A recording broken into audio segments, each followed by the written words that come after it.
Okay, make yourself comfortable. Just read a short bio of Ayya. Do come in for the new ones and squeeze behind.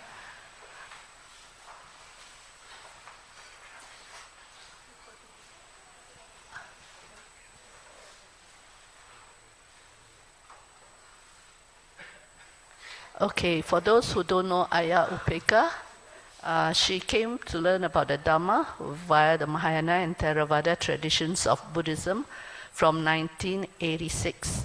She was ordained in Taiwan firstly as a samaneri in 2003 and received higher ordination as a Bhikkhuni in 2005. She practiced and served in this tradition in Singapore and Perth, Australia until March 2008. As Ayya was inclined towards strict Vinaya practices and meditation, she switched over to the Theravada tradition in 2009 after being accepted into the Sangha by Bhante Sujato, the then abbot of Santi Forest Monastery in New South Wales. On learning the plight of the Theravada Bhikkhunis, she accepted the invitation from BSV and Bhante Jack to help in their vision of building a fourfold forest monastery in Melbourne. She was the senior Bhikkhuni and abbot of Newbury Buddhist Monastery, but now is in Singapore.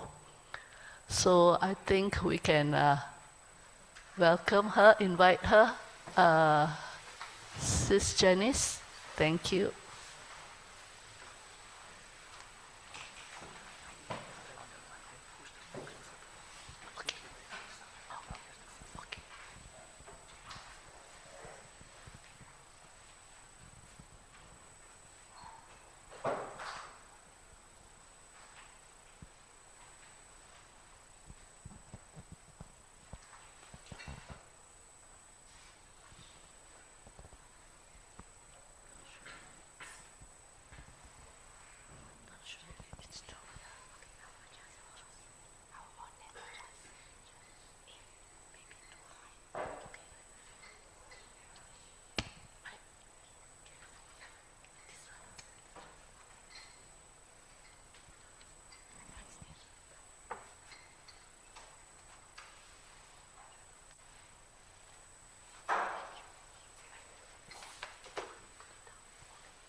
Let us all pay respect to Ayya.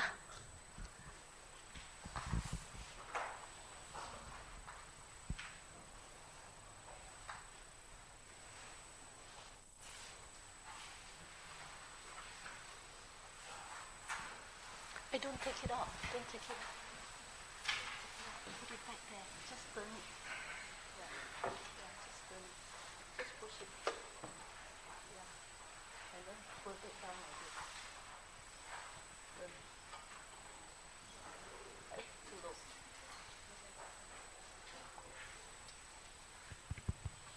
Is it good enough? Yes? Okay, thank you. Is it comfortable for you? Okay, as long as you can hear it. Yeah.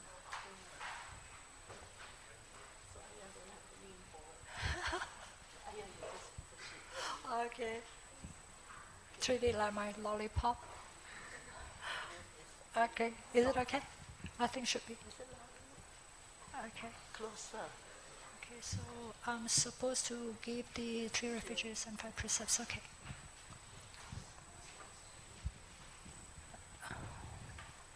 Okay, we're all in training with the new place. Okay, Ayya maybe requests for the 3 refuges and 5 precepts in Pali. Okay, let's chant together. Mayang Ayya Tisaranena Saha Panchasilani Yachama Dutiyampi Mayang Ayya Tisaranena Saha Panchasilani Yachama Tatiyampi Mayang Ayya Tisaranena Saha Panchasilani Yachama. Sadhu, sadhu, sadhu. So please repeat after me. Next. I'll chant the Namo Tassa 3 times, then you'll do the 3 times, yeah? Okay. Namo Tassa Bhagavato Arahato Samma Sambuddhassa. Namo Tassa Bhagavato Arahato Samma Sambuddhassa. Namo Tassa Bhagavato Arahato Samma Sambuddhassa. Namo Tassa Bhagavato Arahato Samma Sambuddhassa. Namo Tassa Bhagavato Arahato Samma Sambuddhassa. Namo Tassa Bhagavato Arahato Samma Sambuddhassa.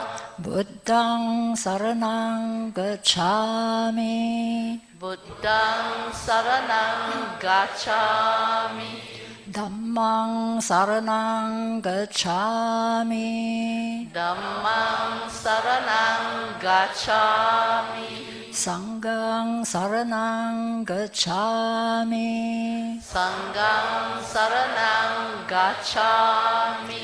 Dutiyampi Buddhang Saranang Gacchami. Dutiyampi Buddhang Saranang Gacchami. Dutiyampi Dhammang Saranang Gacchami. Dutiyampi Dhammang Saranang Gacchami.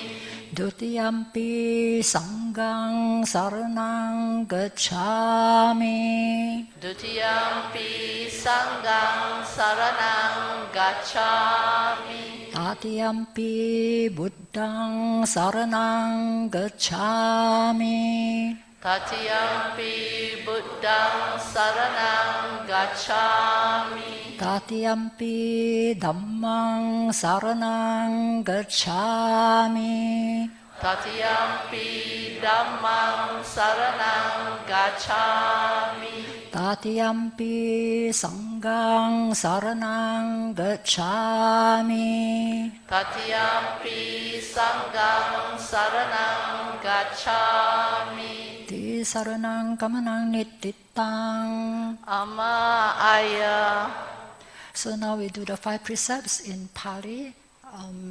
The first one is not to kill, second not to steal, third not to have sexual misconduct, fourth not to have wrong speech, and fifth not to take intoxicating drinks or drugs or any substance, or even to be addicted to your mobile phone and apps and all that clouds the mind. Okay, so it'll be in Pali, so we'll do it one by one, okay? Panatipata Veramani Sikkhapadang Samadhiyami. Panatipata Veramani Sikkhapadang Samadhiyami. Adinadana Veramani Sikkhapadang Samadhiyami. Adinadana Veramani Sikkhapadang Samadhiyami. Kamesu Miccācara Veramani Sikkhapadang Samadhiyami. Kamesu Miccācara Veramani Sikkhapadang Samadhiyami. Surameraya Majjapamadatthana Veramani Sikkhapadang Samadhiyami. Surameraya Majjapamadatthana Veramani Sikkhapadang Samadhiyami. Sadhu, sadhu, sadhu. So we have all taken 5 precepts. Remember to keep these 5 precepts because this is a warrant for your human rebirth. Okay? We missed the 4th precept, Ayya. Musavat, oh my goodness. I was just telling Pang Hong that I haven't been teaching for about 5 to 6 months. I probably will make a fool of myself today. Okay, let's do the 4 precepts. Musavada, yeah? Yeah, okay, that's the most important because this is what we are always being trapped in. Okay, thank you for the reminder. Musavada Veramani Sikkhapadang Samadhiyami. Musavada Veramani Sikkhapadang Samadhiyami. Sadhu, sadhu, sadhu, that was really loud. Sadhu. Yeah, so Musavada is so important nowadays because you see a lot of fake news and a lot of fake information. That's where Kalama Sutta has to come into play, okay? So thank you so much. I think it must have been so important that I missed it. Okay, now, before I start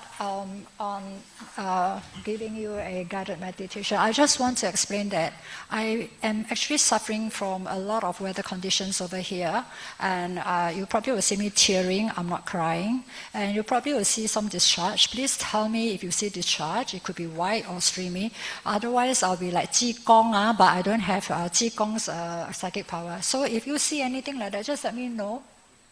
I'm seeing familiar faces all around me. Okay, so just let me know. I really appreciate it because it's very unsightly. Yeah. So don't be afraid. I don't mind being told that you have got discharge in your eyes, or don't cry please and all that. Yeah. I'm not crying. Yeah. So I'm just trying to get used to the weather here. So right now I think it is guided meditation, right? Okay. Now, is there anyone who is absolutely new to meditation here? Anyone who is absolutely new? If not, then I will, because it's only a 10 minutes meditation session, so I'll just do something for the metta meditation, which is actually universal and also taught by the Buddha. So something that is very brief, that is taught by the Buddha, not something that you do often by attending to each individual starting from self. Okay. So what we can do is you just close your eyes, take a position, right? Take a position well, and close your eyes, take a position well, sit properly, back straight, and then the normal procedure, you take in 3 deep breaths. Is Alfred? Yes, it's Alfred. Yeah. Thank you. And and also, as the Buddha has mentioned, straight back, but not too rigid over your shoulders here, very relaxed. And then after that, we can just, there's no gong here. Okay. I'm not sure whether I know how to use this one. I'm very used to my hand bell. So if I ring too loudly, please forgive me. So just take a position, and then when I ring the bell, you can just take in 3 deep breaths, and then I'll guide you to the metta meditation towards the different quarters of the world. Now, this is found in the Nikaya. The Buddha taught us how we can actually extend our loving kindness towards the different directions from the world. Now, it doesn't matter whether you're facing me or I'm facing you. It doesn't matter. If you're very good in geography, you may be able to sort of like visualize your loving kindness coming from yourself first. Yep, we have to start from ourselves, loving kindness from ourselves. And later on, when I'm guiding you to do the radiation of kindness towards the different directions, as the Buddha has mentioned, then you'll just try to visualize your energy, your loving energy, your radiation of good lights, and maybe you can just send hearts of loving kindness towards that direction. So, starting from ourselves, we are trying to do the metta towards the whole world in all the different directions. Okay, if there's no question, then we take a position, and then we can start now. Yeah, it's a very soft one, okay. So take in 3 deep breaths.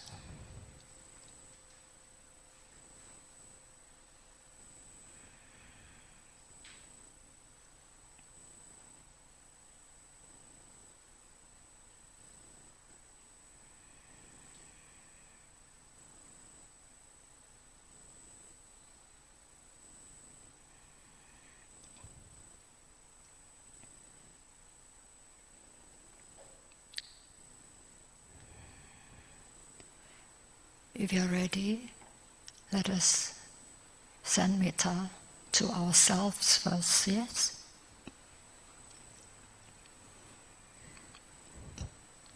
May I be well and happy.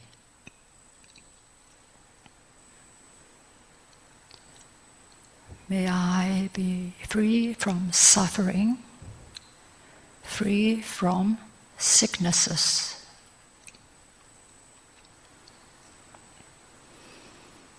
May I be free from hunger and thirst.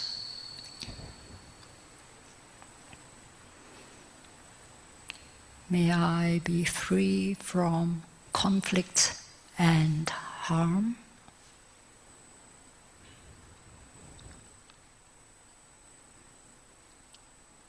May I be free from danger and fear.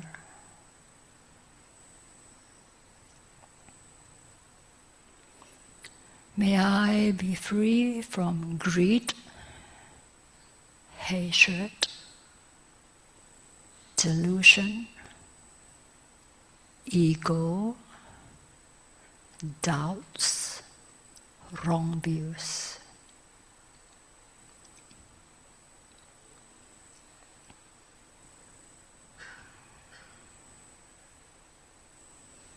May I experience contentment, good health, gratitude, happiness, harmony, peace.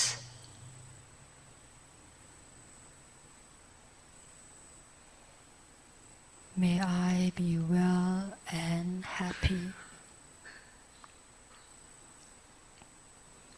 May I be well and happy.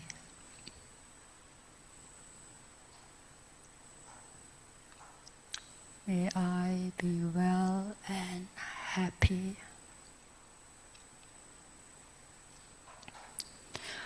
Okay, so from the center of your heart, let's start to radiate loving kindness, all your positive energy towards the beings from the eastern quarter of the world.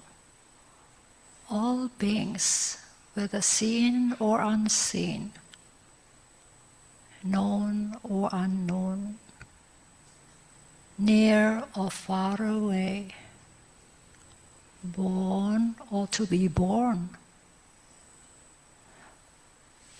May they be footless beings, two-footed, four-footed, many-footed beings. May all these beings in the eastern quarter of the world just send your loving energy towards them from the center of your heart to the eastern quarter of the world.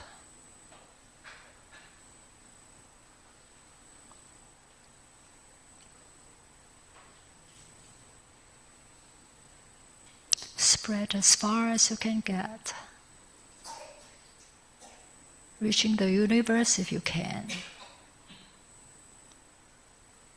Our mind is so vast, we can just visualize all the planetary worlds in our mind. So spread your loving kindness to the eastern quarter of the world. But it's okay if you can just manage Mother Earth and all the beings here.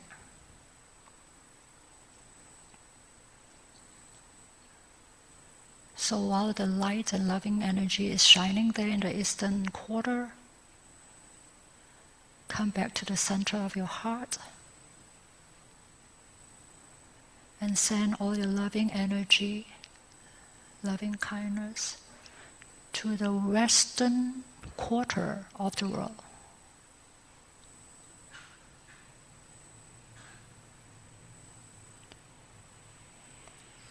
Let your loving energy shine forth.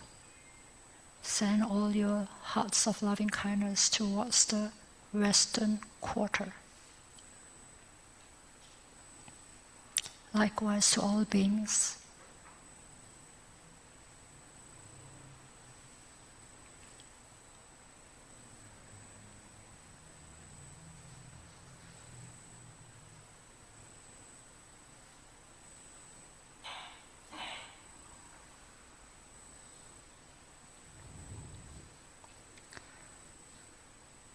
Now you come back to the center of your heart again, while the two directions are still shining with all your shining lights of loving kindness.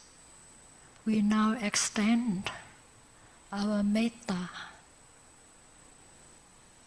lights of loving kindness, energy of positivity towards the northern quarter of the world.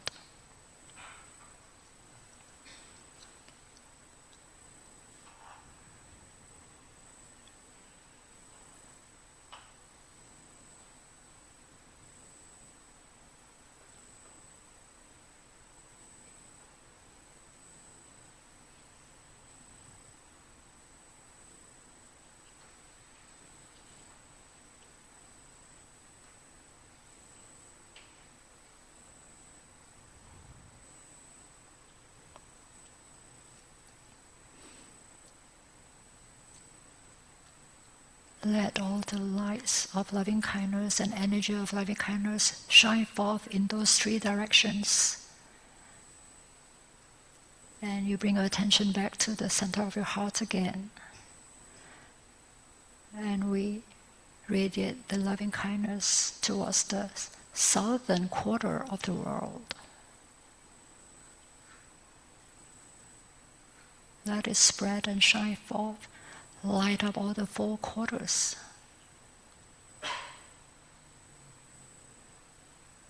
With our metta, loving kindness, goodwill.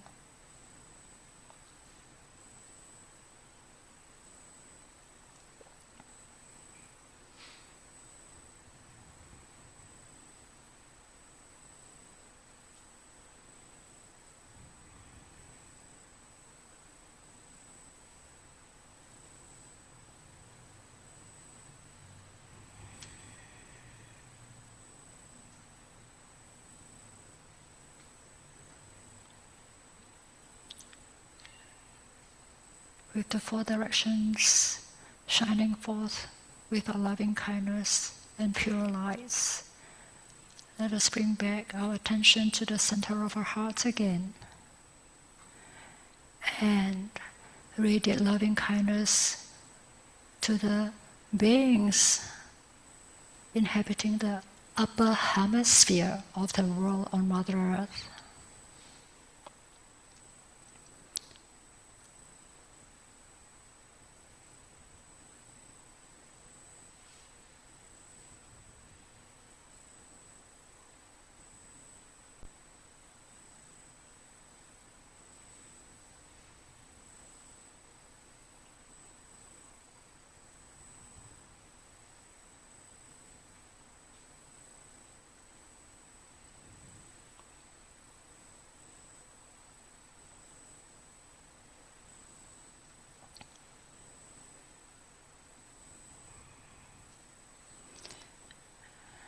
Bring your focus back to the center of your heart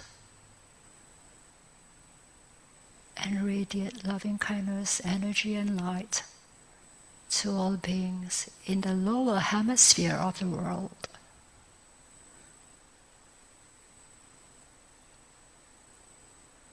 Let our loving kindness shine from all directions, all around, all directions, not leaving any being out, all beings, in all directions, known or unknown, seen or unseen, near or far away, born or to be born, whether they are footless beings, two-footed, four-footed, many-footed beings, may all beings be well and happy.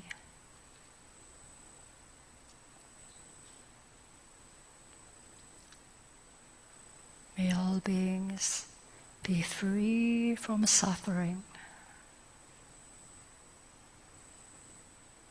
May all beings in all directions be free from suffering in sicknesses.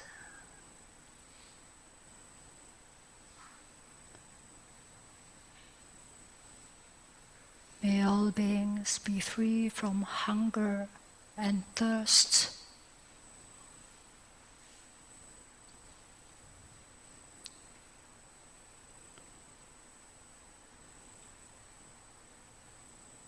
May all be free from conflict and harm.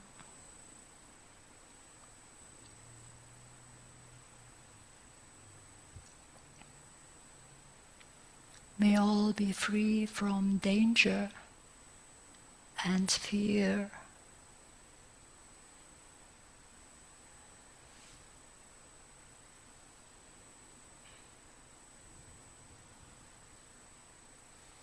May all be free from greed, hatred, delusion, ego, doubts, wrong views.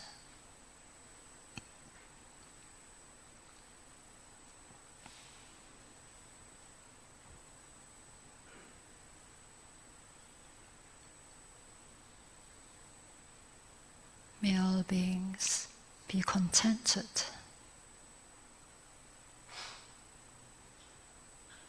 Let there be peace on earth and goodwill to all beings.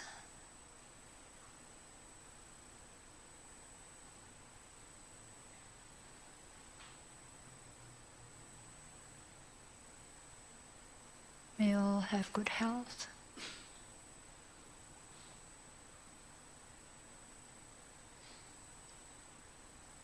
May all experience happiness, harmony, and inner peace. May all beings in the entire world be well and happy.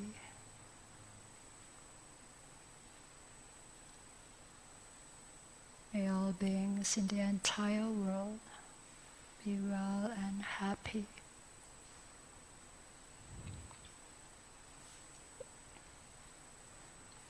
May all beings in the entire world be well and happy.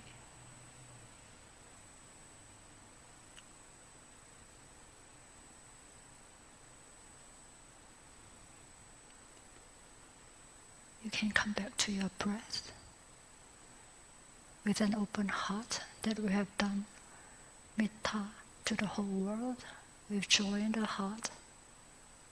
You can come back to your breath.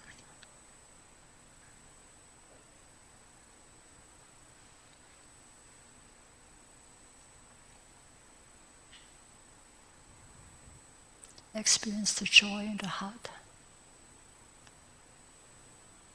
that we are able to extend loving kindness to all directions with all good wishes and goodwill.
Okay, thank you so much.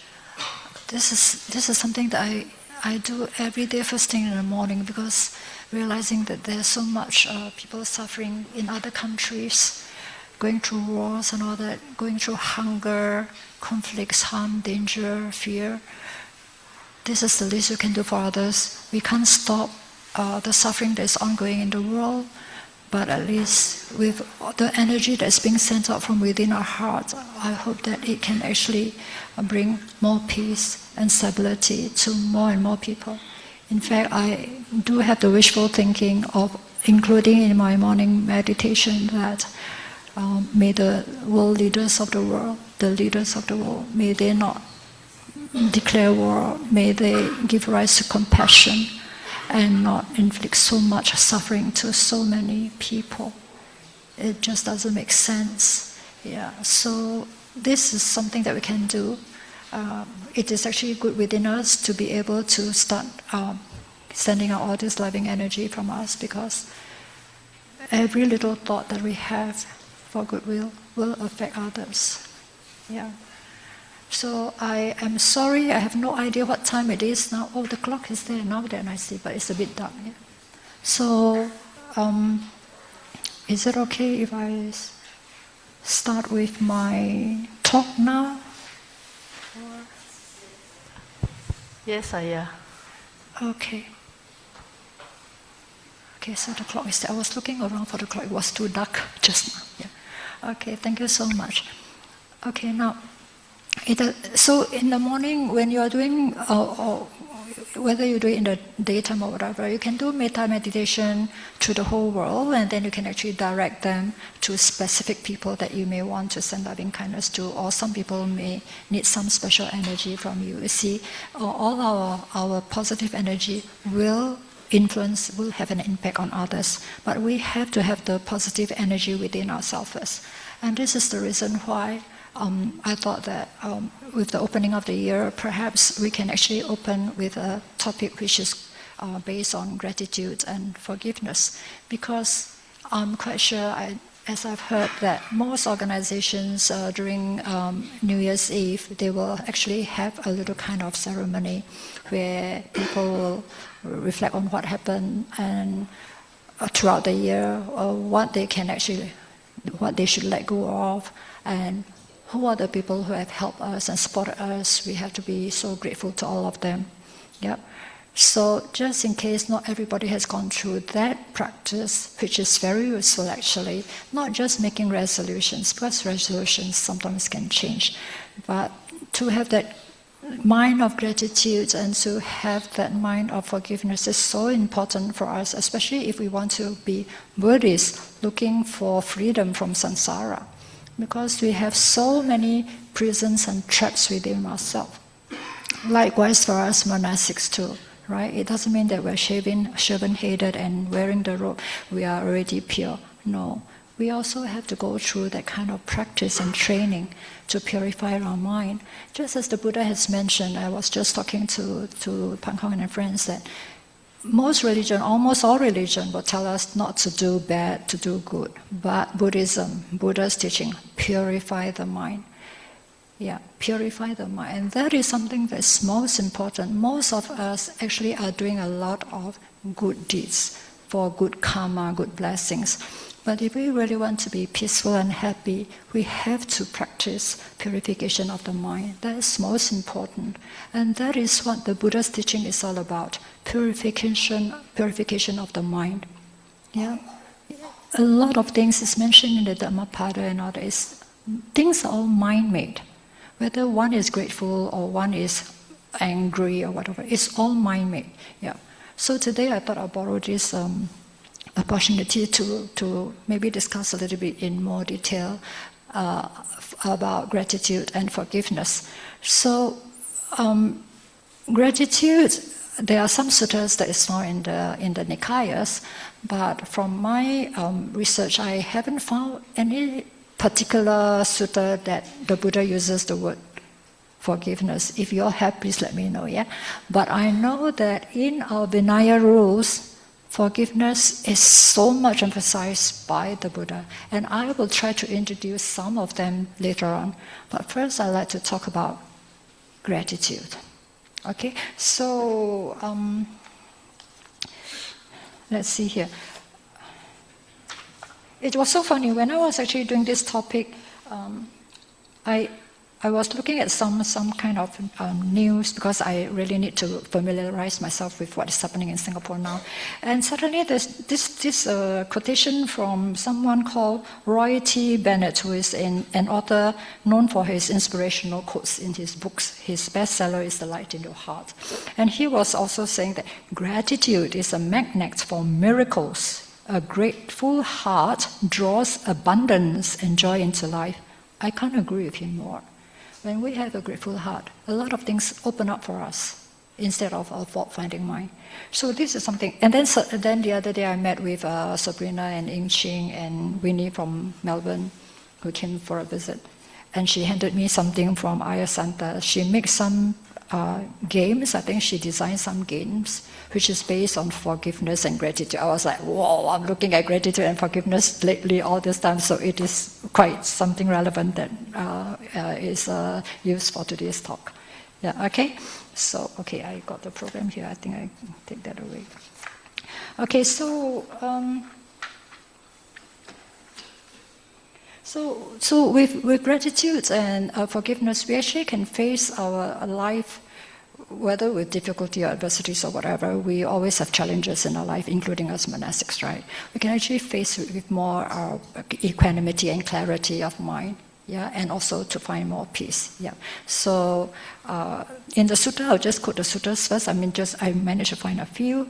Yeah, about gratitude. So it's actually in the Anguttara Nikaya 2.31 to 2.32. It's called the Kathānyo Suttas. So the English translation of the most important quotation there is, the Buddha was mentioning, two people are hard to find in the world. The one who is first to do a kindness. So consider that. Always be the first to do a kindness, but must be within your means, okay? All right? And then the one who is grateful and thankful for a kindness done. Yeah. Don't think that, well, they're able to do it. They should be doing it. No. There's no such thing as they should be. We all should be, not just they. Yeah. All of us can do what you call kindness every day. Yeah.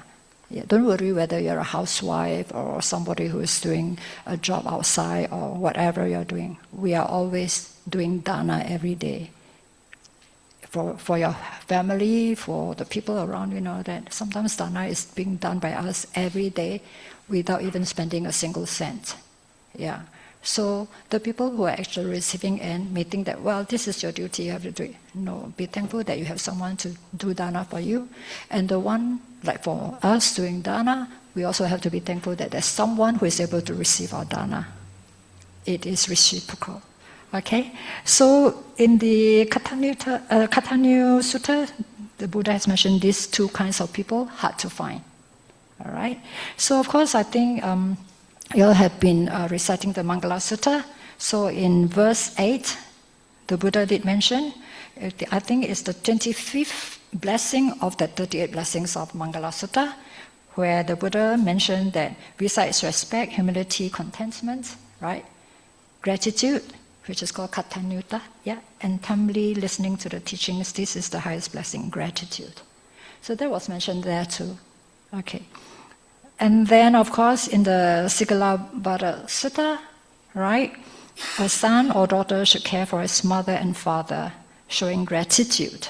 This is also mentioned there, right? The two people which is hard to pay our gratitude towards. Now, when I came back from Singapore, or rather before I came back, I was reading the news about Megan Kung. I'm quite sure it was such a shocking piece of news to all. Now, if I say that you have to be very grateful to your parents, right? I mean, let's just leave the Megan Kung's case aside. There are parents who have never taken care of their children after birth. So when we actually, as monastics, when we actually say that, well, you have to be filial, you have to take care of your parents, blah, blah, blah, blah, blah. Of course, there are some devotees who ask us, Ayya, I just can't do it. They have been so cruel to us, right? And of course, I do understand. We're all human beings. We still have a sense of self. We are not like the arahants and Buddhas where, after you will see the other sutta that says that when people are sawing you limb by limb, you cannot have resentment or anything. Oh, they don't have to saw me limb by limb. They just got to do something hurtful, I think I will be jumping sky high, right? So when we mention things like you got to be grateful towards your parents, so for those who never experience the love and care of their own parents, I can only have one thing to say. They at least give us a platform for human rebirth for that. So some parents, you may not be able to live with them because of all the hurt they have caused you. And that's where the forgiveness will come in later. Yeah? But at least, as the Buddha said, to have a human rebirth is so hard. Right? Yeah, then they say, yeah, like real, we've got about 7 to 8 billion people in the world. What do you mean it's so hard to be a human being? Correct? Yeah, so in Australia it's very easy. Yeah, you go to the paddock and stand there. One of you, how many kangaroos are there? One of you, how many ants are there? Yeah. One of you, birds flying over, how many birds? You see documentaries of divers in the sea, how many fishes compared to 1 or 2 divers and the cameraman. It is indeed very hard to be a human. Yeah, if you really look into the suttas, it is indeed very hard to be a human. And to be a human being who is well formed in all our sense bases and, have a good form, that is even harder. And this is the reason why we have to practice the 5 precepts which the Buddha has mentioned. The 5 precepts is like a guarantee for our human rebirth. And then whether we're able to get out of samsara or not, it is up to us to cultivate even more.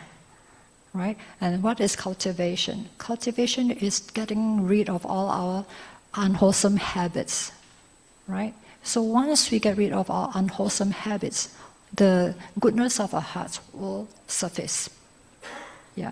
So there's really this self, this notion of self and ego, that's really getting in the way of what our good mind can do. We have a good pure mind, all of us, right? Now, of course, in the Mahayana and the Vajrayana, they always speak about what they call the original Buddha nature. Okay? Now, in Theravada, I'm quite sure you hear of Ajahn and all that saying that we have the conceptual and non-conceptual mind, right? So the non-conceptual mind is something that is similar to what they refer to as the Buddha nature. What is the Buddha nature? It's not you becoming someone with a halo around your head and walking around like a holy person. No, it's that quality of a heart that is at one with everybody, and that's what Ajahn Brahm is always mentioning to us monastics when he gives monastic talk, that we are all part of nature. We are all part of nature. So of course this is something for us to investigate further. What do you mean we are all part of nature? Yeah, I'm a better human being. I can think and all that. What do you mean I'm all part of nature? Right? So it actually has a lot of profound meaning in we are all part of nature. And then when Ajahns and all that are teaching us about meditation, how to come to that unconditioned mind. Going into the unconditioned mind and experiencing that bliss there, right? That is already going into part of nature. Nature, universe. The universe is very still and pure. There's no discrimination. So this is something that we really have to go back into. So for us to be able to do that, at least a human mind. Animals can't do that. Animals can do good, but they cannot go into their pure mind.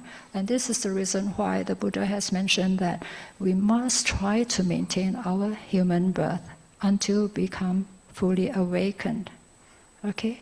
Now a lot of people still think that enlightenment means you go ding and then you have a halo around your head. No, you don't have to go ding with a halo around your head. You just need to realize the Buddha's teaching, the profound teaching of what is truth.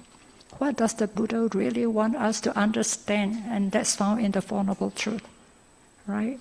So the suttas, and every time we go for retreats and all those things, we find that, it's so good, it's so relaxing, it's so peaceful. I've learned a lot from the meditation, I've learned a lot from the Dhamma teachers and all that, but have we really go inside the Dhamma to understand what exactly we have to understand?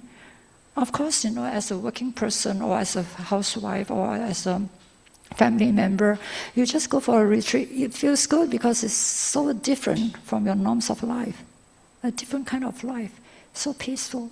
But do we really understand what is being taught to us or not? Because if we understand it, whether we are in a retreat or outside a retreat, we can still practice forgiveness and gratitude. Yeah. So all these things, I hope that because you all have been following Ajahn's teaching for so many years, I think most of you have, and those who are new here, this is a good place for you to really learn. We have good teachers here. So all these things we have to, what we call internalize the Dhamma for us to be able to show gratefulness and forgiveness.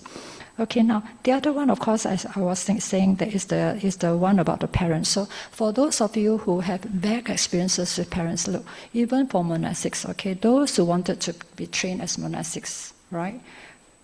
Quite a few of them, through our experience, we have come to understand that they do have difficulties with their parents. Yeah, and then anything that is within the training period that triggers their emotions, reminding them of their parents, they start to cry. It only shows that, they had a difficult time with their parents and they are still not able to let go. Let go is so easy. 2 words, let go. How, Ayya? I'm also trying to understand how, but I think I've more or less touched on that a little bit deeper after listening to those suttas explained by teachers. I'm not only listening to Ajahn Brahm's teaching or Theravada teaching, I'm also listening to Mahayana teaching. And I want to compare to see whether they actually are in alignment. Then I can say that, wow, this is the Buddha's teaching. So in fact, the other day I was actually reading an article by somebody called T. Prince, and he was actually quoting an utterance found in the Udana, right, part of the Khuddaka Nikaya, that is so similar to the Heart Sutta.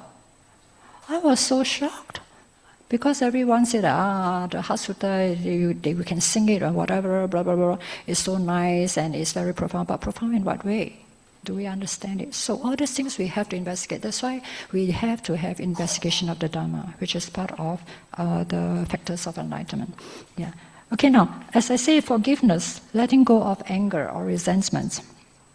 Now, the Buddha has never explicitly used the word forgiveness. As I say, I couldn't find it from the suttas that I've read, or, well, I actually used ChatGPT to say, do you have anything that the Buddha used the word forgiveness? They also couldn't find, right? But fortunately, because I'm a monastic, we know that in the Vinaya, emphasis on forgiveness is so important. And that is what I will introduce later in the talk today. I hope I have time. So for things like letting go of resentment and all that, of course, we have the simile of the sword, which is called Kakachuppama Sutta, found in Majjhima Nikaya, number 21. Okay, you all can actually read that. But I think for one to be able to do that, you have to understand that this is not a self, this is not I, me, or mine. Because you don't need someone to pinch you or to saw you. Let's not talk about sawing us limb by limb, just someone to scold you or blame you for something you didn't do, right? How are you going to respond to that? Okay, so the Buddha mentioned that we have to train our mind to protect the mind from hatred and resentment. Then he calls it absolute non-resentment. How many of us can do that? I cannot say I can do that yet. I'm slowly trying not to really have all these things. But forgiveness is very important. I've learned that since a layperson. Because as a layperson, monastic was giving a sutta explanation on how to be a Buddhist and to seek liberation from samsara. His one statement actually made me really think very deeply. You know, there was about 100 hours of his talk over the sutta, but that one statement really made me think deeply, and that was when I was a layperson. He was mentioning that if you really want to talk about practicing Buddhism, if you really want to talk about awakening, right, understanding the truth of the Lord Buddha, you must know how to forgive. If you do not know how to forgive, don't ever think of being liberated, because you are trapped always in our anger and resentment. Okay, now this is a question that I asked myself deeply at that time. That was more than 30 years ago. Yeah, because at that time, I do not know whether any of you here is really free from hurt by others or not. Or sometimes you may have done something to even hurt yourself or hurt others, okay? But I'm quite sure that while talking with people, a lot of people actually find that they have been hurt by others, they have been betrayed by others, they also have done some unmindful things to hurt others. So that forgiveness part has to come in, right? You have to be so blessed if you have never been hurt or you have never hurt another person through unmindfulness. But intentional hurt, that is even worse, yeah? So we'll come to understand why people do intentional hurt later on, yeah. So, okay, now there is one sutta that the Buddha actually mentioned how we can have 5 practical methods to remove resentments or anger. Okay, so it's found in the Anguttara Nikaya 5.161. It's called the 𝐴𝐵𝒂𝒕 Vinaya Sutta.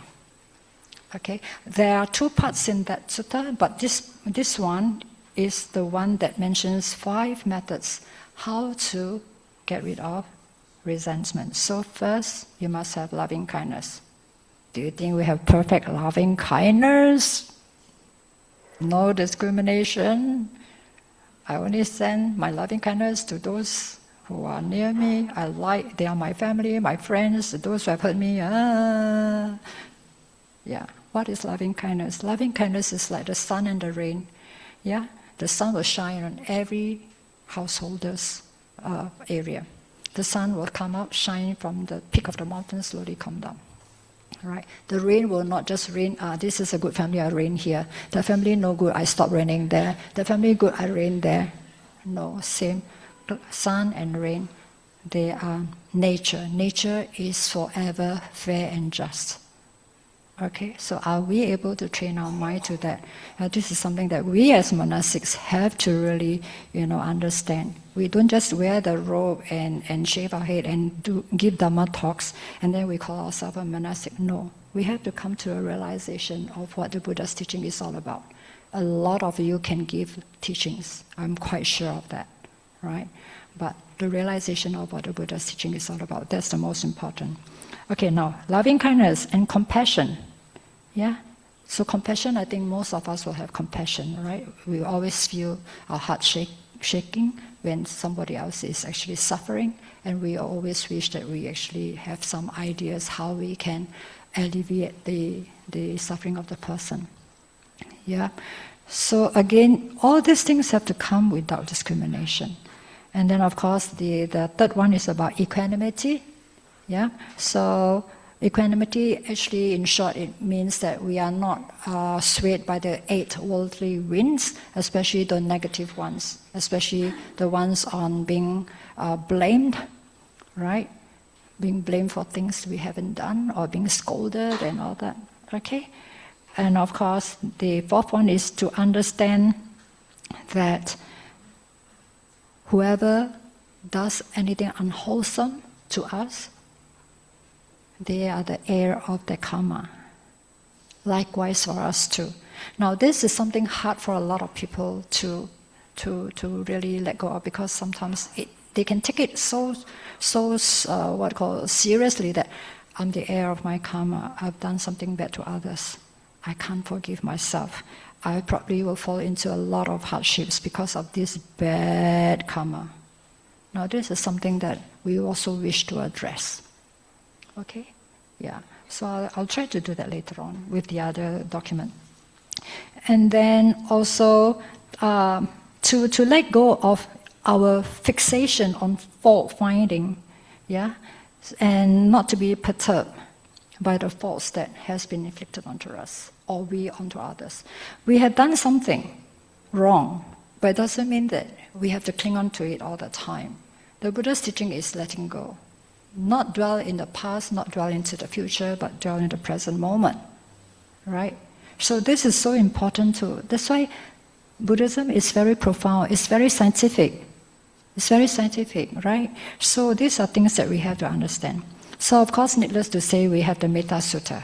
That is so good. I always tell myself, and I always tell our devotees, if you are going to be a practitioner who doesn't have to give Dhamma talks, you don't have to do a lot of research into the suttas, just follow the practice mentioned in Mangala Sutta and Metta Sutta. There's no way we cannot become awakened. Just these suttas, I feel is good enough. Because with these sutras, it spreads to all the qualities of purification. Yeah. So, well, for us, we can't help it. We are asked to give Dhamma talk, so we have to really go into investigation and do all our homework and all that. And important thing is we have to at least come to some level of realization of what the Buddha is teaching us to do. Otherwise, it's just repeating the words from the books. Yeah. So these are the 5 things that the Buddha said we can actually get rid of it. But again, it's not easy. Why? Because our sense of self is just too strong. Our sense of self is just too strong. Okay. So we have to also define what is gratitude. Most of you are good in English. You know what gratitude is, right? And what is forgiveness. How are they interrelated? Why do they matter so much in our practice, yeah, as a human being? Let's not just call ourselves Buddhists. Let's just say as a human being. Why are they so important? Okay, so of course gratitude is something that you can recognize and acknowledge, yep, as some people who have benefited us, or conditions, or circumstances that have supported us, given us what you call support, and also benefited us. Okay. Even though life is so imperfect, all of us, I'm quite sure, we do experience all this kind of support now and then, right? Depends on how we interact with people. So we have to be grateful for people who actually help us. You know, there are many times in life that we do things for others and we just don't pay so much attention to them after that. But then when later on, after many years, some people say, "Oh, so and so, I always remember what you did for me when I was really down and out and all that." You have forgotten about it, but they remember. Yeah, so you see, it sort of like uplifts them during that time and turn their life around, give them a direction. Yeah, so those are the people who will always be grateful. They always remind, "Oh, you have done so much for me. You touched my heart." You see, like Ajahn Brahm, he receives tons and tons of this kind of grateful remarks, right? So all this coming from the person who has been helped. This is how we actually see how we have been helped, and not only to be grateful to a person who have helped us, we also need to try to emulate the person who can help others too, in whatever way is within our capacity. Okay, so that is gratitude. Now, gratitude is not saying that everything in life is beautiful, like a bed of roses. No, I'm quite sure all of us have our challenges in life, right? But with all those challenges, something good still exists. When I come back to Singapore this time, I really feel so grateful to the government of Singapore, especially for me as an elder. Oh my goodness, and I'm living in a very small unit, HDB studio apartment for grannies. Oh my goodness. They are giving us a lot of dana. And it's not the government, it's the taxpayers' money. So for me as a monastic who's at the receiving end, I better be a good nun. Oh, otherwise I have to have payback time. So many people in Singapore supporting us. Just because we are poor doesn't mean we just take things for granted. People are doing a lot by paying tax, and the government is making sure that the taxpayers' money is taking care of everyone, especially those who need help. So I really realized that, the government of Singapore is so good. I'm so grateful to be back. And actually, the decision to be back for good actually has been a wise decision. Yeah, it's just that I need to get used to the weather and all the, what they call the social norms of Singapore. I'm still a bit swaku from the forest, a forest pumpkin. What they call swaku is a mountain tortoise. So now I have to try to learn how to be a city nun, but still practicing Dhamma and my Vinaya, of course. Yeah. So all these things, I really am very grateful to Eileen and BF people and my family members and other supporters. Even my neighbors who are not Buddhists are stepping forward to support me. When they hear that I don't have money, it shocks them. Yeah. So you see, as Ajahn Brahm said, you've got to plant the seeds of the cause there. The results will come. Yeah. So you see, gratitude is something like that. Life is not perfect. Life is not perfect for me. I'm going through a lot of adjustments and adaptation to a lot of things. And I'm 74 soon, and it's not easy to have this old body, and then now I don't have the Sangha support. You see, when I come out this time from my kuti, I don't have my junior nuns to do my bowl for me, to do my sitting cloth for me. Everything I have to do myself now. But I'm grateful that I'm still able to do it. So grateful to this body. Okay, so gratitude is not a denial of difficulties, but we can still see goodness that's happening. There's a lot of good people in Singapore doing charities and all that. Yeah, retirees and workers, young and old, everyone is involved in charities. They are so busy doing charities. Yeah, so for us who are at the receiving end, we have to be very grateful. And how to be grateful? Not just say thank you. At least, be easy to be supported. Be easy to be supported. And we have to take care of ourselves. That's our duty. Yeah. All right? So that's gratitude. Now, forgiveness. Forgiveness applies to both ourselves and to others. Okay? We do know that a lot of people can't forgive themselves. I hope I can have time to go into that later on. Why can't I forgive myself? We always have that guilt feeling coming. Okay. Now, what does forgiveness mean? It is regardless of whether the other person apologizes or not, if that other person has done us harm, right? We do not cling on to a resentment. Okay? Why? Because releasing resentment and anger is letting go of mental states that imprison us in our own negativity. If I do come back to Buddhist Fellowship to give another talk, I really want to talk about the prisons of life that we created for ourselves. It was so well received when I was giving that talk in Buddhist Society of Victoria, because a lot of people do not know that we are actually building so many prisons for ourselves. We think we are doing a lot of good, but we build ourselves so many prisons. Yeah. So that is not to imprison ourselves by holding on to anger and resentment. Right? We are imprisoning ourselves. The other person may have forgotten what they have done to us. Okay? All right. So it also helps us if we have been so-called victimized, right? It also helps us to let go of that person did this to me. I've been a victim of this and that. Yeah. It helps us to let go of that mind state. All right? And then once we're able to open up like that and forgive, then it softens the resistance, and then it stops the what they call proliferation of building up on sorry. It's like, oh, I've done so much for this person, and this is how they treat me. Oh, so utterly disappointing, so frustrating. And sometimes it's not just disappointing and frustration. It's I'm so angry with the person. I wish I could do this to the person. Yeah, all these things cross our mind. Yeah, how do we stop ourselves from reacting in that way? Not easy. Okay, now, and then by transforming our experience into understanding that often others harm others due to either ignorance or due to their own suffering. Yeah, it's mostly due to their own suffering. That's why people hit out at others. And also due to big ego, sense of superiority. Yeah, so all these things are things we have to really, focus on ourselves and see where we are, what level of mindset we are. Yeah. Okay, now, and then, of course, if you forgive others, we are setting ourselves free from emotional, psychological, and spiritual harm. We are not harming ourselves. Just forgiving, it helps us in so many ways. Right? All right? And then forgiveness is not just for the offender, but mainly it is for our own inner liberation. That's the most important. Yeah. So, also forgiveness does not mean that you excuse harmful actions. Because there are people who say that, yeah, this person has done this to me, but I am part of the family. Do I still need to stay with them? And knowing that I'll be hurt again and again and again. No, you don't have to.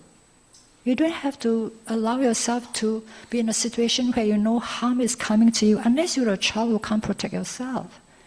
That's why we know in Melbourne, right, when people say that my husband has been abusing me and the children and those things, then we ask, what do you do? Oh, I say loving kindness to them. I said, no, you go to the police station and get a police protection.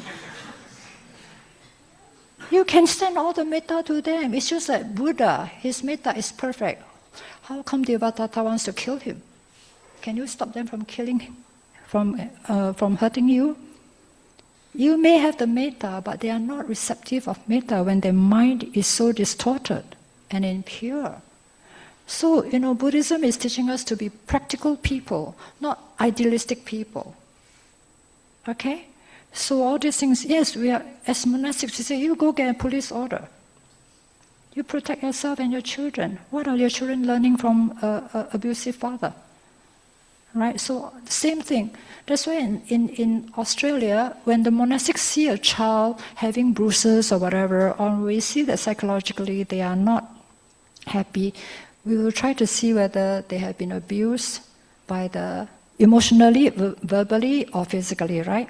By members of family. Because in Australia, if monastics don't report this to the government, the organization gets fined. I hope Singapore will do that too. I mean, Megan Kung's case was just too, how to say, incredibly, how I say, neglected. It's so neglected. So in Australia, if you as a monastic, you notice certain things about a child and you don't report, the organization gets fined. I think it's $10,000 or something like that.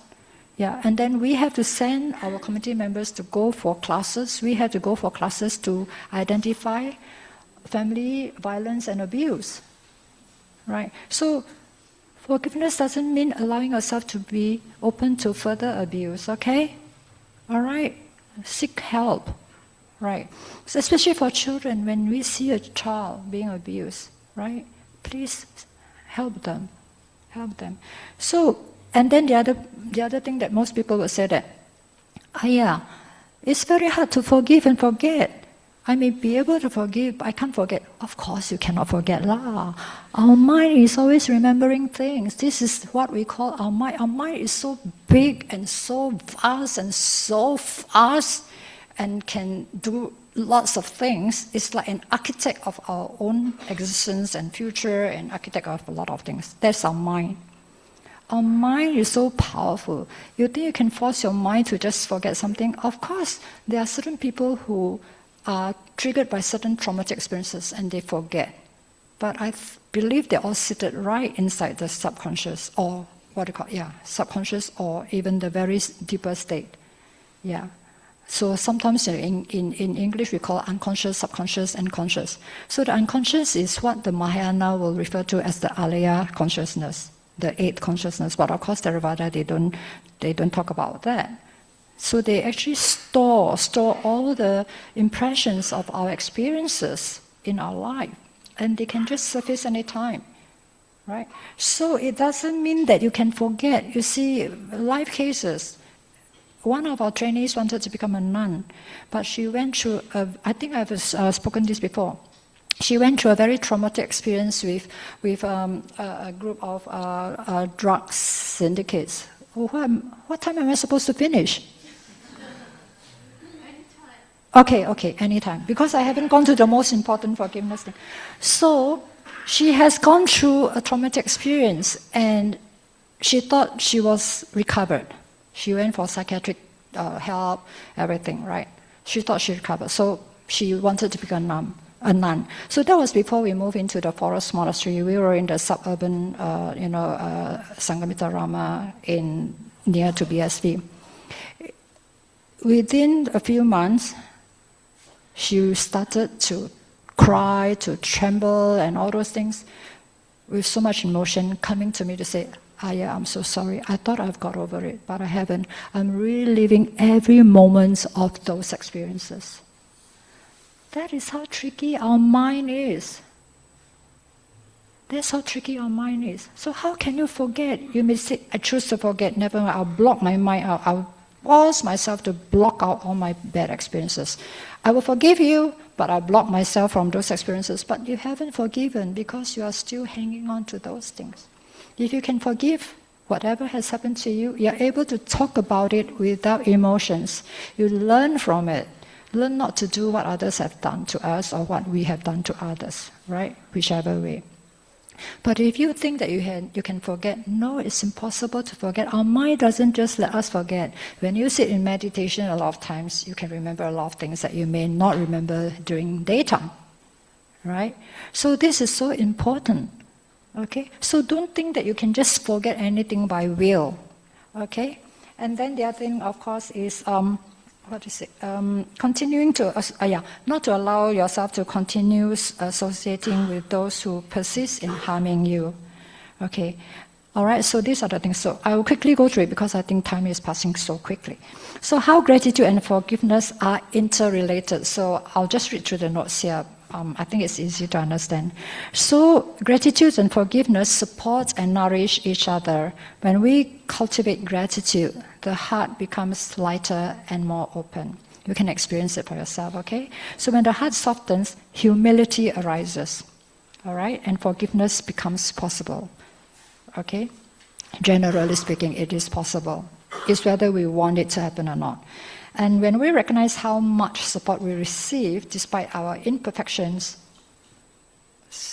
resentment will slowly try to dissolve itself. Okay? When we actually see how people are helping us and all that, yeah, our heart softens. And also, we no longer feel that we need to fix a sense of self that has been so badly wronged. Yeah. So it's always a sense of self there. Yeah.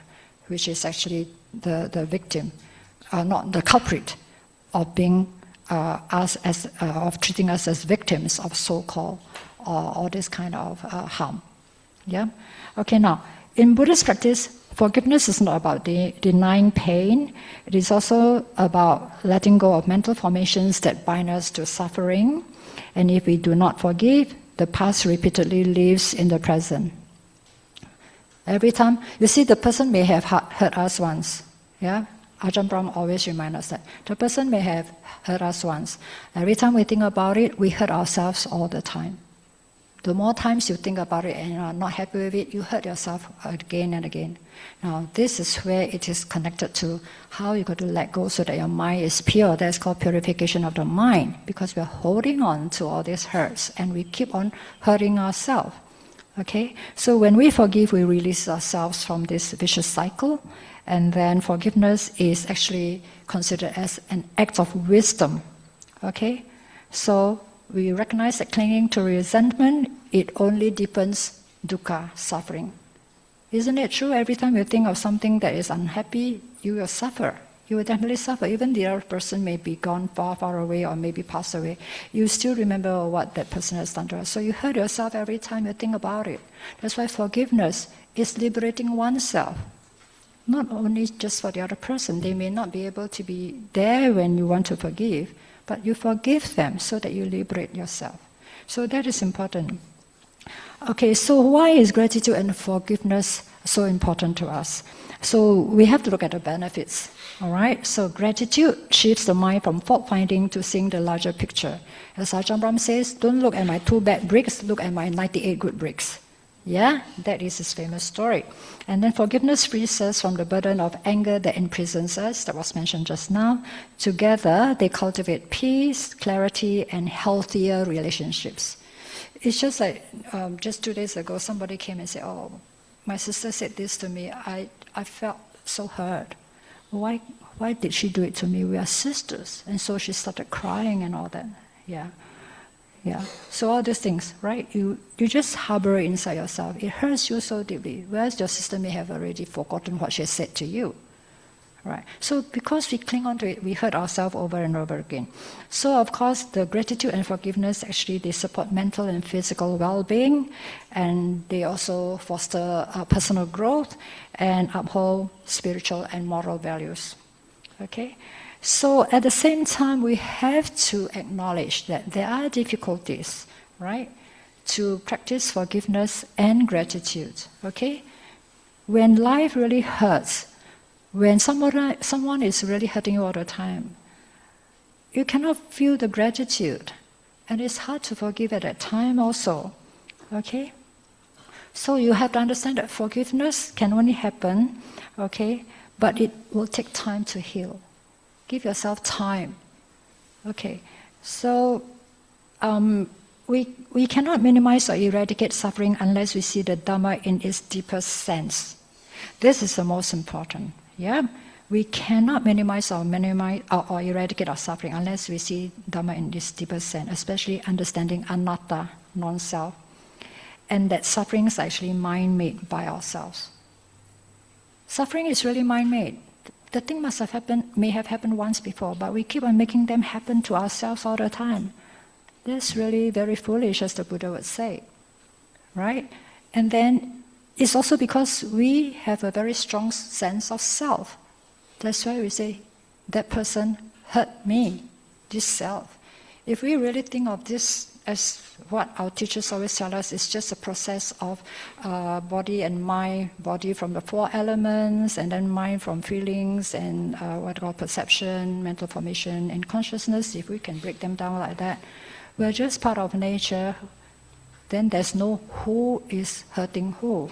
So only with the profound understanding of this Dhamma, then we can really start to practice forgiveness. Gratitude is easy because we can feel the goodness done to us. But sometimes we may take things for granted that we forget how to be grateful. Yeah, but forgiveness is hard because of this self, right? And also because we make the suffering repeat itself through our mind. Okay? So, true practice is gentle and patient. We cannot just say, some teachers will say, come on, you're a Buddhist. Why don't you just forgive and move on with your life? It's impossible. The hurt is there. We have a sense of self there. Right? It's impossible. We have heard people being advised, come on, you're a Buddhist. Just let go. Forgive, let go. You're not supposed to be angry. No. Even the person who is giving the advice, wait till they experience it themselves. Right? Easy to tell people, come on, let go, let go. Not easy. Okay? Give yourself time to let the heart heal. All right? Give yourself. But don't keep on saying, I must give myself time, Then life after life after life after life, I must give myself time. Please don't do that, okay? Yeah. Okay, now, this leads to the question, if we can really forgive others, if forgiveness takes root in our process, then gratefulness will surface. Yeah? It's easy to see gratefulness. So who are the people we have to be grateful to? The Buddha. Yeah? Triple gem. Yeah. Really, then I want to ask you, how strong is your gratitude for Lord Buddha? Enough for you to really practice and become arahants? Or just say, I just practice 5 precepts. I'll just do good and do charity. Maybe next life I'll become enlightened. How strong is your confidence in the Buddha? If you really look at what the Buddha has gone through for us, you will become a monk or a nun. Inside the heart. You don't have to take the external form, okay? Because even the Buddha's father became a holy person as a king. But the practice is there. You will practice. You will never hurt another person if you have internalized the Dhamma. A person who has internalized the Dhamma will not intentionally hurt another person through body, speech, or mind. They are just incapable of doing it. So when somebody hurts us, right, or when we hurt others, we know that I haven't internalized the Dhamma yet. Otherwise, I wouldn't be doing this thing to another person, right? And if somebody else hurts us, we also got to tell ourselves, the person is practicing, they are calling themselves Buddhists, but they haven't internalized the Dhamma yet. Right? The Four Noble Truths, the Buddha said, it has to be understood, it has to be abandoned, it has to be practiced, it has to be realized. So realization of the Dhamma is something that will help us. Doesn't mean that only monks and nuns can do it. All of you can do it. Whether you want to give yourself a chance or not. That's all. Yeah. So coming to Buddhist Fellowship, this is paving the way for us to internalize the Dhamma. We have so many wonderful teachers coming by BF. Right? Remind ourselves, why are we here in BF? Okay, so I'm not advertising for you, okay? Okay. They didn't pay me advertisement fee. Okay, so of course we have to be grateful to the Buddha, real sincere confidence in the Buddha and his Dhamma, his teachings. His teachings is so profound. His teachings is for everybody who needs medicine in life. The Buddha is a real doctor in every way. In every sense of the word. Whoever needs a special kind of medicine, he has it there. You can find it in the sutras, and most of them is actually just letting go of the 6 things that bound us to samsara. Greed, hatred, delusion, ego, doubts, and wrong views. Yeah, these 6 things. Of course, you can just, go into detail with those. And then, of course, we have to be grateful to Dhamma protectors. Dhamma protectors. I asked Ajahn Brahm when he was in NBM, Ajahn, do you believe we have devas here? Of course. And we do believe, because of our experiences during certain kind of circumstances. So there are Dhamma protectors. As long as you have the Buddha there, the chanting books there, the Dhamma is there, the Sangha is there, right? That's really a whole place where Dhamma protectors will be present. And Dhamma protectors can be those who are unseen, and Dhamma protectors can be those who are seen.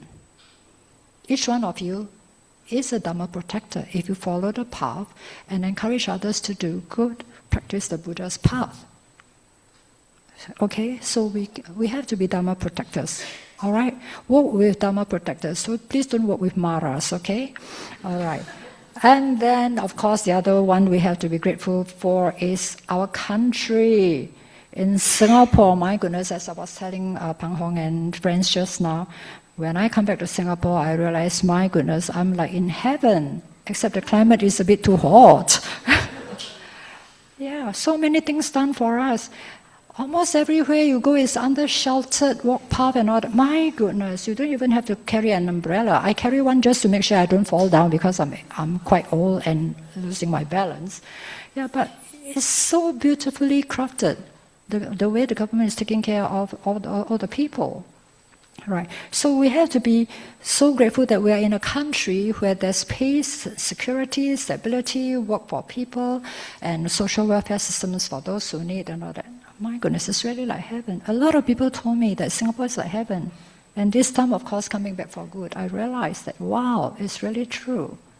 Right? So please do our part as a country, as a citizen of the country. Yeah, so just when you follow the 5 precepts, you will be doing a lot. And then, of course, helping with charities, helping with religious organizations to propagate the Dhamma and all that within your means, okay? Have some me time for yourself. I learned this word when I come back here, me time. Okay, make sure you have some time for yourself. Don't just go and do charity work until you are so tired. You know, some of my family members, they joke with one another, yeah, I go and do charity, I'm so happy, and then come back, I just go and pay the physician to do acupuncture for me to release my tiredness and my muscle pains. No, please be kind to yourself too. Don't just be kind to others. Okay? All right. Our country. And then our parents, of course, just now I went through that. Our parents, okay? Now, there was a recent case where this lady felt so upset. She met me for the first time and she just burst into tears and said, I didn't do enough for my mom who passed away 3 years ago. She was still holding on to that guilt feeling. And it's not that because she didn't love the mom, it's because her own family has certain conditions that she cannot take care of another person. And also because she's a daughter, and some families are very traditional. You are married into my family, my family you are supposed to take care of my mother. The husband will say things like that, but your mother should be taken care of by your brothers or whoever. This is still happening in our Singapore context, right? Cultural, right? So she felt so guilty. She said she was contributing financially to taking care of the mother, but she couldn't allow her mother to come into her home to stay so that she can take care of the mother. Now, this one is not new to just this person. Even in Melbourne, we have a lot of Sri Lankans who actually feel the same way. Am I being very unfilial if I send my parent to an aged care? Right? So we cannot be idealistic. We have to be practical. If you don't send your parent to aged care and you have to resign from your job to take care of your aged parents, how are you going to pay for all the financial support and the essentials and all that? Yeah. So you just don't dump your parents into the aged care, right? You visit them and make sure they are well taken care of and bring them out sometimes, right? So there are many aspects of how we have to be grateful to our parents who really have nurtured us. Of course, there are many parents who always feedback to us. You see, we are oldies. We always talk about families and all that. So the oldies will say, Ayya, I'm one person. My husband died so early. I'm one person. I take care of so many children. My children, they have mates and all that. They cannot take care of me. And it's happening. So what I want to ask children is, the way you take care of your children, do you also take care of your mother or father the way they have taken care of you? Yeah. So these are things we have to reflect on repeatedly. It's true, so many have said that. Being left after my husband passed away, I take care of everyone. Right? So, people of my age, most of them have like half a dozen or more children. Single-handedly, they take care of them, especially when the husband never left them any finances. And now that she's old and sick, they are just like pushing her around. You stay with this person, stay with that person, stay with that person. And most of the time, the only caregiver is the person who is not married. And he or she has to really bear the full burden of taking care of this parent without any time for themselves. So that's why, as a family member, please consider helping out the sole caregiver. Even if you have a maid or assistant to take care of your parents who are sick, be there to take care of your parents. When they are elderly, they don't need a lot to eat or whatever. They just need the love from their family members. That's all. Yeah. So, some of our teachers used to, actually reproach those people who are doing charities. You come out and do charities, yet when you go home, you refuse to leave a finger to help. That's not right. That's not right. So we have to be fair, right? We are not out there to impress people that I'm a good person. No. Charity begins at home. So please remember that, okay? Yeah, so all these are things that we so-called Buddhists have to understand, that Buddhism is not just happening, to practice Buddhism is not just happening in a Buddhist organization or in a charity. It starts from the home. Okay, dana starts from there too, and then when you have time, then you start to take care of others. All right, and then important, a lot of people think that, oh, it's okay, I don't mind, I can live by myself right now, I know how to take care of myself, all that. But this is so important. You must actually have an affiliation or association with a Dhamma center in your life. A Dhamma center. Of course, here I don't have to say anything. BF. Yeah. Why? A Dhamma center, when you are finding a direction in life, you can come here to listen to the monastics and the lay practitioners over here. All right? People who are practicing Dhamma according to what the Buddha has taught, and also practicing Vinaya for monastics or precepts by lay people. It is important. Why? Because sometimes in our family, when our mother or father passed away and all that, who do you turn to? You just pay through your nose for what do you call undertaker to send in a group of monastics to just chant like bullet train speed, and then after that just give ang pao and go off? No, that's not what should be done, right? So it's good to associate with a good organization where they have support for you, right? A good organization will support you and your family from, especially, for those who have been born until the day they pass away. If you are in the same organization, they can take care of you. So these are the people you have to be grateful towards, right? All right, so of course I think our committee member will be actually smiling from year to year. Okay, they are doing an absolutely good job. They are actually all volunteers. Most of you are volunteers. Most of us are volunteers, right? But it doesn't mean that, well, I pay my membership fee, I come here to do da-da-da-da-da. No, be grateful to them. Everybody does that part. As I always remind myself, no one is indispensable, but everyone is treasured to build a harmonious, peaceful place for people to come for a direction.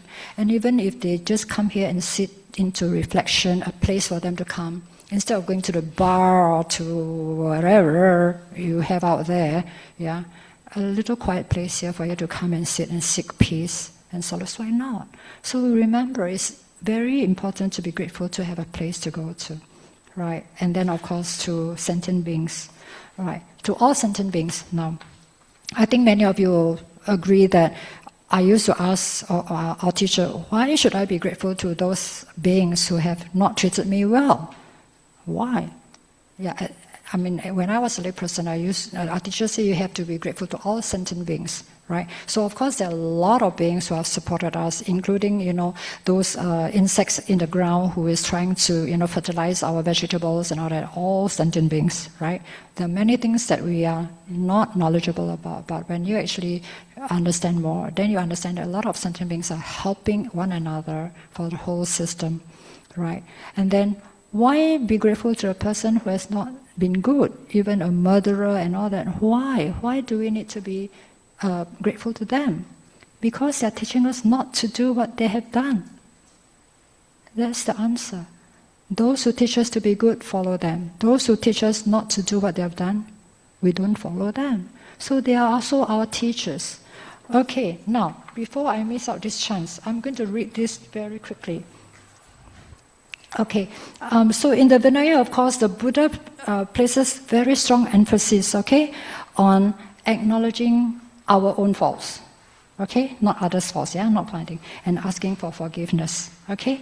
Now, this is the most important way for us monastics to purify ourselves and to restore harmony, to support spiritual growth. Now, this is not just for monastics, it's for every one of us layperson too. That's why I was so surprised that the monastic code of discipline has so much emphasis on asking for forgiveness, but in the laity, no. It's just as important. That's why I want to share this with you.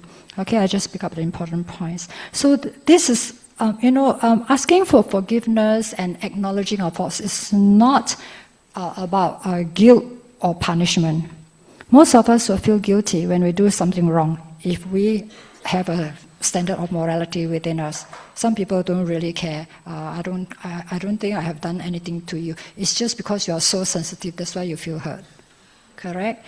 But most of us will not go out and really hurt people, right? So this is also not about punishment, but about being honest, about being humble, and the desire to correct and purify oneself through mindful discipline and restraint.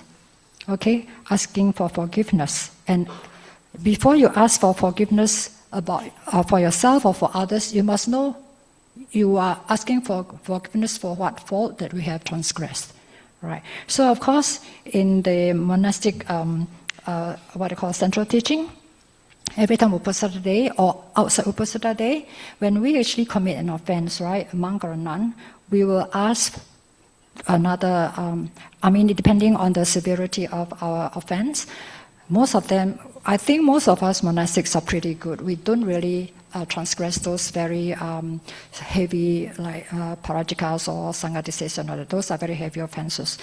And even those monastics who are like using money or whatever, those are still third level of offenses. But many of us actually do, once in a while, due to circumstances, may have unmindfully transgressed, okay, especially hurting others. Okay, so what we do is, the Buddha actually advised us to, especially on Uposatha days, right, full moon or new moon days, before we do our recitation and all that. Even if there's no recitation, we need 4 monks or 4 nuns to do a Patimokkha recitation. But even without recitation, the monks and nuns will get together and do a confession, and then we will ask for forgiveness. And also to make sure that we do not repeat it again. So, importance is to recognize the fault and confess it to an appropriate person. Now, don't confess to someone who is going to judge you and spread words around you. My goodness, the internet is there. Within 5 minutes, you will be well known throughout the whole world. So make sure you confess, all right, and discuss your inner feelings or so-called guilt, which you don't have to really feel guilty about. I mean, most of us will feel guilty, yeah? But actually that's what the Buddha would not advise us to do. We know that we have committed a fault, we resolve not to repeat it again. Okay, now, the Buddha says that progress in the Dhamma depends on being able to see a fault as a fault and confess it and restrain oneself in the future. So, asking for forgiveness, okay, normally for us monastics, I think it's a repeated kind of formula, like Venerable Sir or Venerable Lady, if I have done any offense to you through body, speech and mind, please forgive me. Then the other one will answer, yeah, you are forgiven, you please forgive me too. So it's like a kind of ritual. But as the Buddha has mentioned, okay, now, forgiveness is actually just to restore harmony. Okay, and also to move forward. So it softens and slowly eradicate pride and defensiveness. A lot of times we say, I'm sorry, but because of this, but. Real forgiveness, real asking forgiveness doesn't come with but. Okay, I'm really sorry I did that. I'm aware that I did that. Don't say, I did that because of this, but. No buts. Yeah, so we have to be really honest. Okay, and also, if we forgive, right, and the other person say, okay, I forgive you, you feel good. You don't let the so-called guilt linger in our mind, okay? And then, of course, especially in the Sangha or even in a community like a lay community, it keeps us in harmony and united, right? So we always say that it's very important not to use the tongue as a weapon or the eyes as a weapon also, because sometimes you can look at each other with dagger eyes, yeah, or even dagger tongue, yeah. So we try to not fall into those traps. Okay, now this is what is important. The spirit of the asking for forgiveness or the words, okay, is more important than the words used. You have to feel the essence of why you are asking for forgiveness.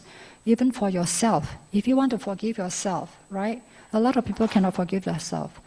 You have to understand, I'm really sincere that I didn't do that so-called offense intentionally. Or even if it is intentionally, at that time I was ignorant. My Dhamma was not strong. Even if I have been a Buddhist and I still do those things, my Dhamma was not internalized, not strong. That's why I am capable of doing that wrong. I'm going to forgive myself. I'm not going to trap myself, right? And then I'm going to move forward. So it has to be a very sincere asking for forgiveness. And you must be very willing to change. That's why repeating formulas is something that I don't really encourage. Whenever we know that we have offended someone, immediately go to that person if they are around, yeah, and ask for forgiveness, to say, I realize that just now what I did was very hurtful, I really apologize. And it's better to do it face to face, yeah, but if the person is already in another country, WhatsApp or whatever, the person has already passed away, visualization, because, you know, we are connected through energy. So a lot of people think that it's too late, they have passed away and all that. No. Most of them probably won't be reborn immediately, especially if they have just passed away. But even if they have, and that guilt is inside you, I always teach them, visualize them, ask for forgiveness, and always do merits on their behalf in their names. Slowly, this process will help to heal your heart of guilt, and then you can let go. No point feeling guilty because you're going to hurt yourself over again and again and again. Okay, so I wouldn't go into what the monastics need to do for confession, but what I need to mention is that forgiveness prevents further harm, because any unresolved conflict, okay, and not asking for forgiveness, it will disrupt our meditation, it weakens our trust for one another, and also it damages the community's integrity. That's why it's very important to really ask for forgiveness. Okay? Now the forgiveness has to be really sincere. Sincere. Don't just repeat it as a what you call a way of repeating a formula. Yeah? It has to be sincere.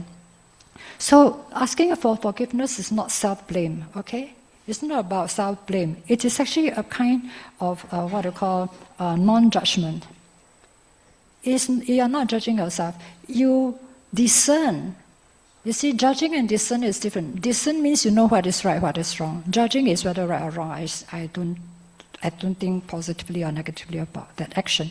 But you discern that, okay, I've done something which is not wholesome, which the wise would, not support. So then you go ahead and make this determination to ask for forgiveness. And also remember that when we do make a mistake to hurt others, it's mainly because our minds are not trained yet. It doesn't mean that you have been coming to BF for so many years and all that, your minds are fully pure. No, even we monastics are not fully pure. We can be wearing the robes for 20, 30 years. We are not 100% pure. But there are some who have very good spiritual maturity. Right? You see in the Buddha scriptures, you can hear so many of them just listening to a few lines of the Buddha's teaching and they become arahants. Just looking by the water flowing through their feet, they become arahants. How come we look at the water for so many times, we break so many things, we are not arahants? Because we don't understand that all these external things are all mind-made. Impermanence, non-self and all that, it has to come to a state of realization. So that's why I always remind myself and others, please make sure you know how to understand the Dhamma, internalize it. That's why when you all chant about the qualities of the Dhamma, one part is what you call opaniko or something like that, yeah? It is timeless, you have to really internalize it. Then you will know that you are able to follow the path well. Okay? So the Buddha taught that one who confesses and restrains themselves afterward is worthy of respect, not shame. A person who dares to admit they have done something wrong, right? You need to respect a person. I really agree with that because, they totally are telling you that I have done this wrong before. I will not want to do it again. Okay? What time is it now? Okay. All right. So because, as I say, forgiveness is so important. Because we still have serving of merits for one of our very... yes. Okay. So, okay, now. Okay, so... And metta sutta. Yeah, okay. So, all this, I'll stop here. Just remember, you have to internalize the Dhamma. I still got a lot to share. We have part 2. yeah, because I feel that, a lot of times you say forgive and let go, it's not easy. Okay, so anyway, with that, I will conclude. Okay, so I think there's no time for questions. I think it's just time for reflection. So can we just go ahead with the Metta Sutta? No, I think we skip the Metta Sutta today because it's very late. We do the dedication for the departed brother. Yeah, let's not do the Metta Sutta, you'll do it yourself, okay? Yeah. Because of time, it's almost 12 o'clock. My goodness, I didn't know I can be so talkative. Okay. Thank you, Ayya, for the lovely talk.